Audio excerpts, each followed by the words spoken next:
দাদা, অভিজিৎ সর্দার কি তুমি? হ্যাঁ আমি।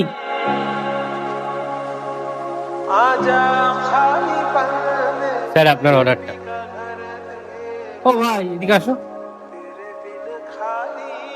কেন স্যার, কোনো ভুল অর্ডার চলে এসছে?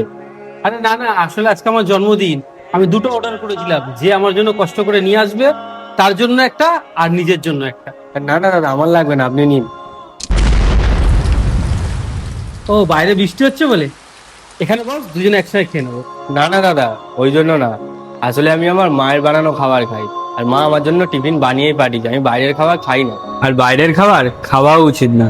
কথাটা তুই ঠিকই বলেছিস, বাইরের খাবার খাওয়া একদম উচিত নয়, কিন্তু কি করব, আমার বাড়িতে কেউ নেই, তাই অফিসের ঘরে আমার খাবার অর্ডার করেই খেতে হয়।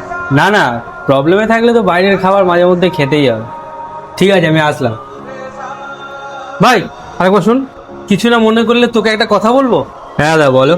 তোর মায়ের হাতের খাবারটা আমাকে দিতে পারবি? আসলে আজকে আমার খুব ইচ্ছা করছে ঘরের খাবার খেতে, তাই তোকে বললাম। হ্যাঁ দাদা, নিন না।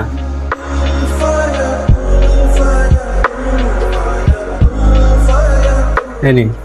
আরে না না, পুরোটা দিতে হবে না, তুই এক কাজ কর, এখানে বস, তোর খাবারটা আমার খাবারটা দুজনে ভাগাভাগি করে খাই।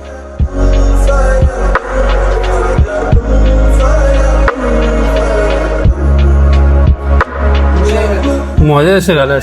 জানিস, ঘরের খাবার আর বাইরের খাবারে একটাই পার্থক্য, সেটা হলো ভালোবাসা। আমাদের মায়েরা যখন খাবার বানায়, সেই খাবারের মধ্যে ভালোবাসা থাকে, কিছু প্রেম থাকে। আর বাইরে যারা খাবার বানায়, কিছু পয়সার জন্য খাবার বানায়, সেই খাবারের মধ্যে ভালোবাসা থাকে না। হ্যাঁ, এটা তুমি ঠিকই বলেছো। আসলে আমার মা 6 মাস আগে পৃথিবী ছেড়ে চলে গেছে। আর যখন তুই বললি তোর মা নিজের হাতে খাবার বানিয়ে পাঠিয়েছে, তখন আমার নিজের মায়ের কথা মনে পড়ে গেল, তাই আমি খাবারটা খেতে চাইলাম।